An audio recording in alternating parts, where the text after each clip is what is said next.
Clyde is a tinkerer. His daughter has followed in his footsteps and made a bracelet for him and is now making one for Mommy. Clyde's wife asks him to open the door. When he does, he is knocked down and two burglars enter the house. They tie Clyde's hands and rob the house. One of the burglars, Darby, says, "You can't fight fate," and stabs Clyde. You can't fight.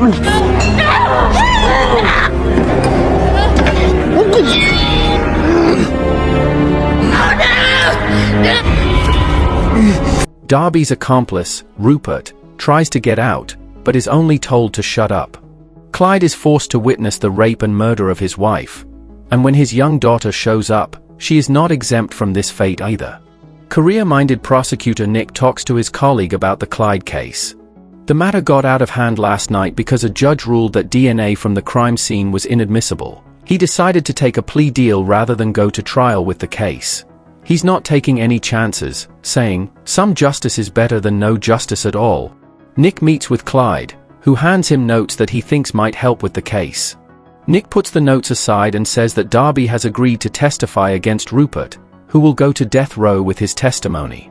Darby will be sentenced up to 5 years in prison. Clyde, already emotionally scarred, is in disbelief. He begs Nick not to take the deal, but it's already been decided. That's how the justice system works. It's not about what you know, it's about what you can prove. Nick says it's a win for them, as if spitting in Clyde's face. In the courtroom, the whole incident was staged as if Rupert was the main culprit. Darby quietly makes fun of Nick's wife, as if she is next, and signs the plea deal. Outside, Nick makes a statement to the press about the ruling and Darby sarcastically thanks him for being in his corner. It's nice when the system works. Nick watches from a distance, still shocked at how unfair everything is.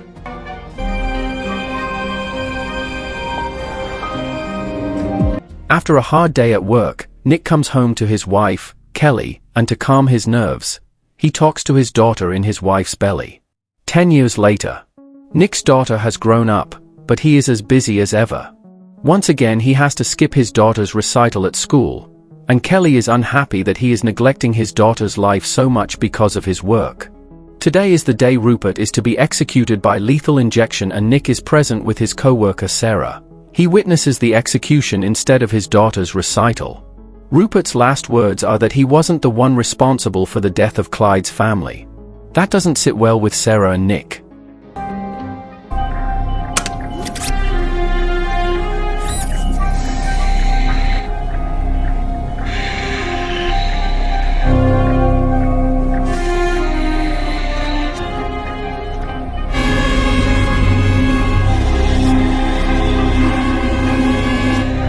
Instead of dying painlessly, he begins to shake and scream in pain and dies an agonizing death.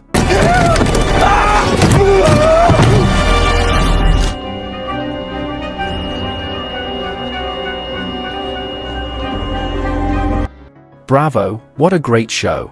The warden explains that they are not responsible for the man's agony. It has never happened before. A policeman arrives and hands the prosecutors a bottle with the phrase "Can't fight fate" written on it. Nick recognizes this phrase and the police look into Darby and find his whereabouts. At Darby's, who is sniffing flour, he receives a call. The voice is muffled and tells everything there is to know about him. Darby becomes paranoid. The voice tells him to look out the window. He sees police approaching him from all sides. Darby rushes outside and fires a few shots at police cars.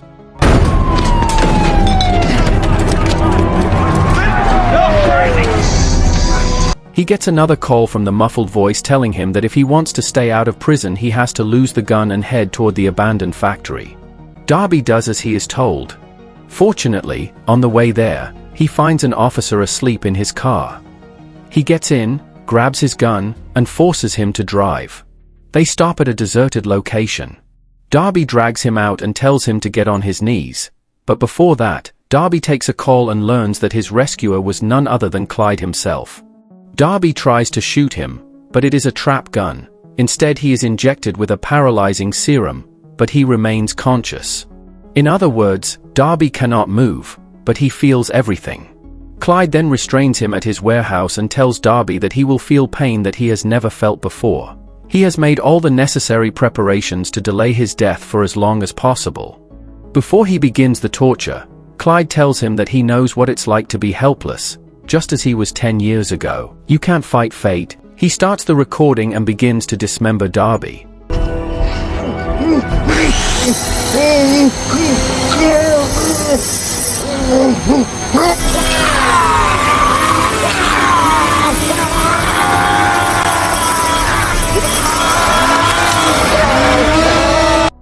Nick and Sarah discuss the tampering with lethal injection.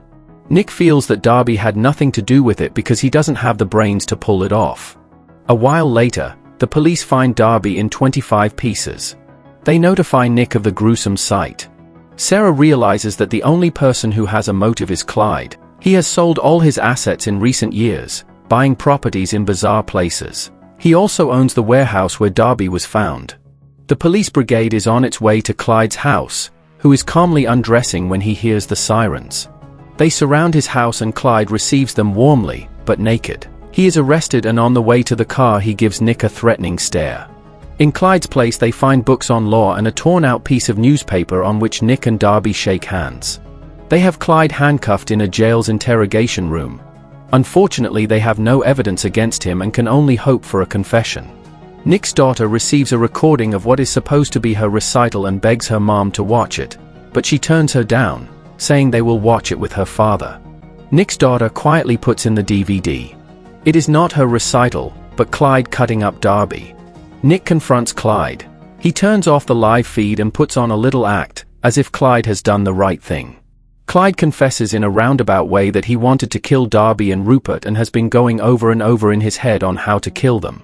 Nick takes this as his confession and starts to head out, but Clyde stops him, carefully explaining Nick's daily routine and telling him to sit down, even though Nick says they are done here.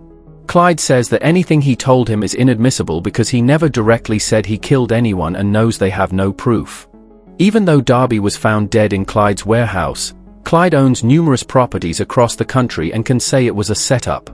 Nick says they know he did it, but it's not about what you know, it's about what you can prove. Clyde says he will give his full confession if Nick can do something for him. Clyde wants a bed and Nick's ego gets the better of him.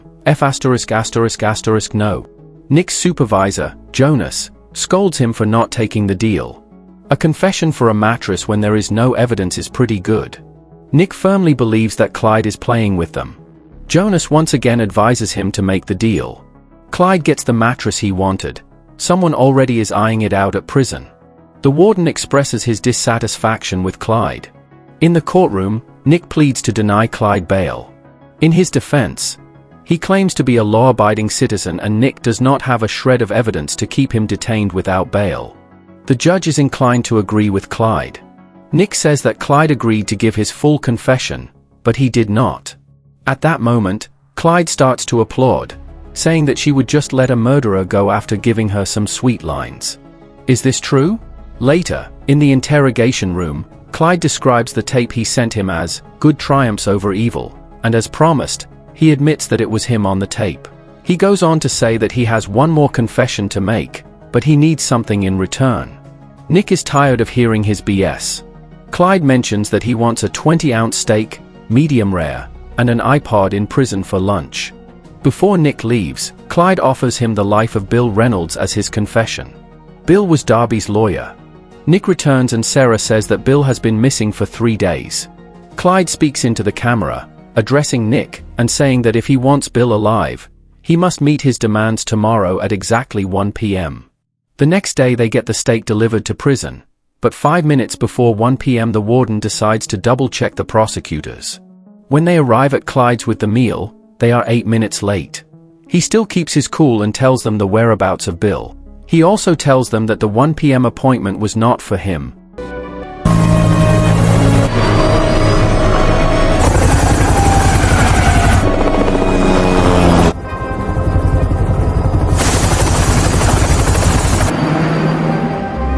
Nick rushes to a helicopter and they fly to the scene while Clyde listens to his iPod and enjoys the steak with his cellmate, who had just threatened him.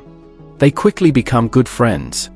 But it is all an act by Clyde, who was after the T-bone from the steak. He turns up the music and gives the controller to the cellmate to distract him while he stabs him in the neck.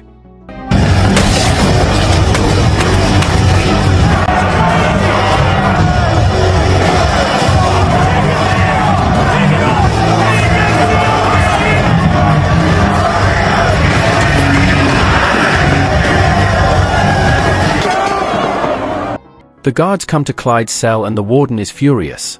Nick has found Bill buried with an oxygen mask. He's dead.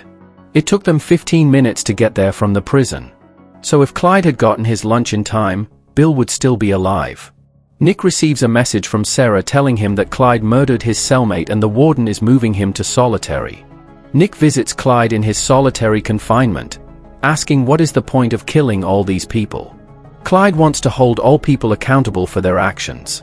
Nick gives Clyde his daughter's bracelet and asks if his family would be proud of him taking vengeance in their name.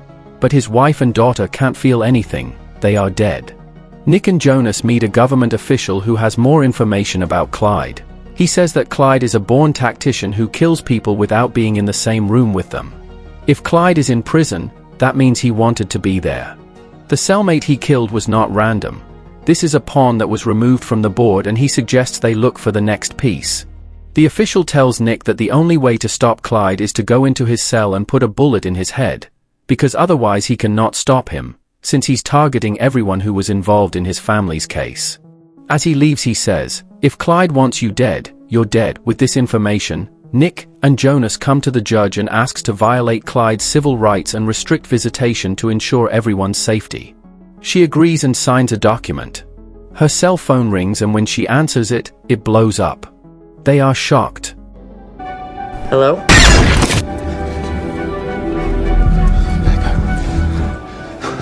Oh my God.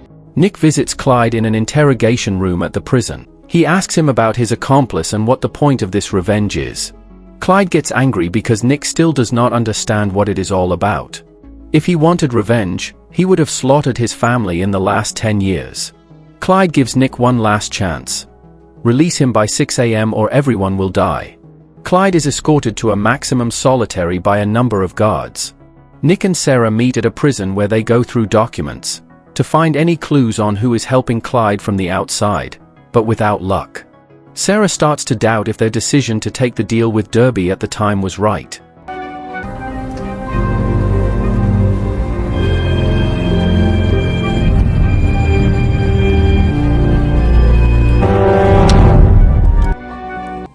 The DA staff stays until 6 a.m. Then Nick sends everyone home to rest. When Sarah starts her car, the bombs attached to the cars explode, killing everyone, including Sarah.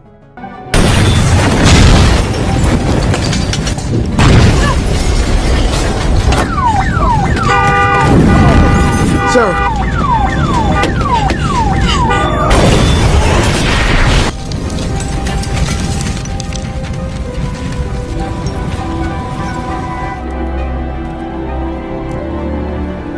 Since Clyde is still imprisoned, Nick is sure someone is helping him. 6 officers have been killed. Nick and Jonas meet the mayor, who cannot imagine how one arrested man can do so much damage. She appoints the 2 security guards. Nick sends his family to a safe place and calls it a vacation. No credit cards or cell phones, nothing that could give away their location. When Nick comes back inside, he notices the framed newspaper article, which means someone has been in his house. Back at the prison, Clyde is led out for a walk and is greeted by Nick and the detective. Out of anger, Nick beats Clyde, who only says that it's good that he's angry, he's just warming up. The detective pulls a gun, but Nick stops him. Clyde says that what Nick is going to witness will be biblical. At Sarah's funeral, Jones thinks they brought this on themselves, but Nick still believes they did the right thing, but is beginning to doubt himself. As they drive away, a man in black clothing is controlling a military drone armed with a machine gun, a EMP, and rocket launcher. He disables the cars and they come to a stop. Jonas' car is riddled with anti-tank rounds and to make sure Jonas is done for, he blows up the car.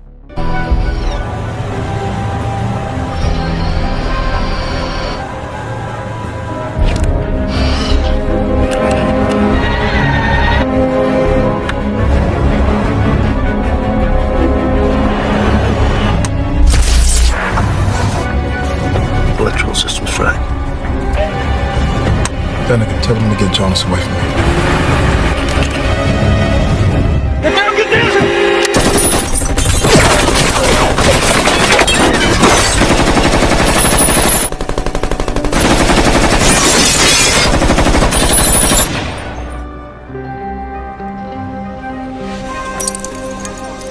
Jonas! Jonas! No, Nick! No! Jonas!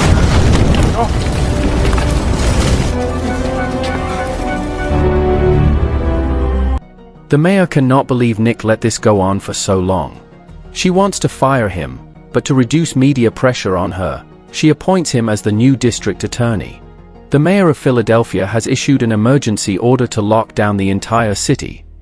No one is allowed to move unrestricted in the city. Nick receives an email from Sarah's contact.